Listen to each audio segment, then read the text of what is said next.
Sky Sports coverage of MSU women's basketball is brought to you by OCH Regional Medical Center, Advanced Medicine, Compassionate Care, and visit Columbus, the city that has it all.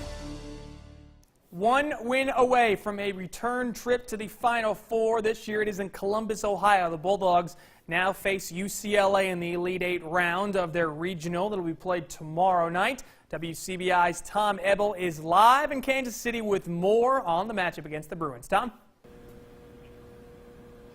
Robbie, here in the Elite Eight now, I should say, in Kansas City, two of the best teams in the region are definitely going to be playing for a chance at the Final Four on Sunday. Mississippi State, of course, had that dominating win over NC State, where they literally jumped on Tierra McCowan's back to the tune of 24 points, 15 rebounds, and a perfect night of shooting. So the Bulldogs advance, and then UCLA late last night.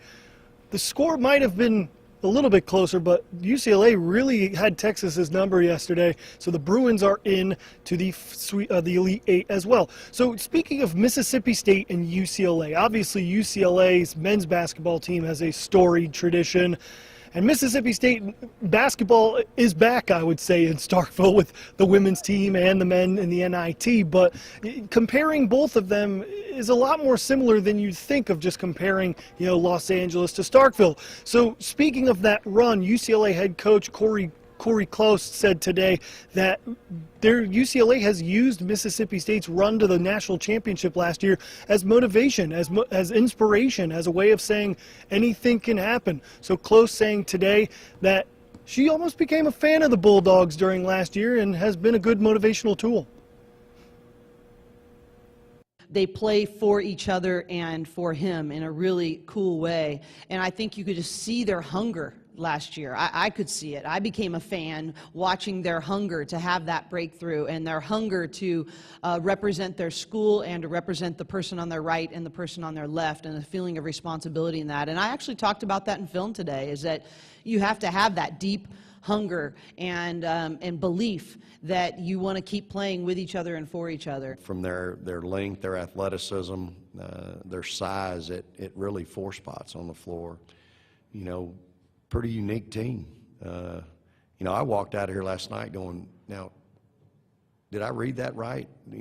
Where they finished in the Pac-12? Because, they just really looked good to me.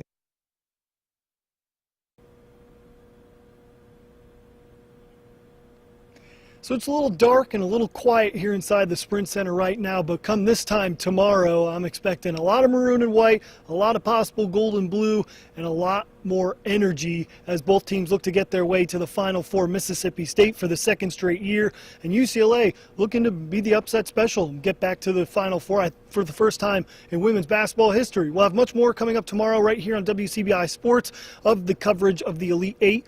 But for now, reporting here inside the Sprint Center in Kansas City, Tom Ebel, WCBI Sports. Robbie, will send it back to you in Columbus. All right, thanks, Tom. And Vic Schaefer mentioned that UCLA, where they finished in the Pac-12, they finished in a tie for third. And now they're here in the Elite Eight round. Sort of tells you how tough the Pac-12 was this year, because Oregon is probably going to advance to the Elite Eight. Oregon State already did last night, defeating Baylor.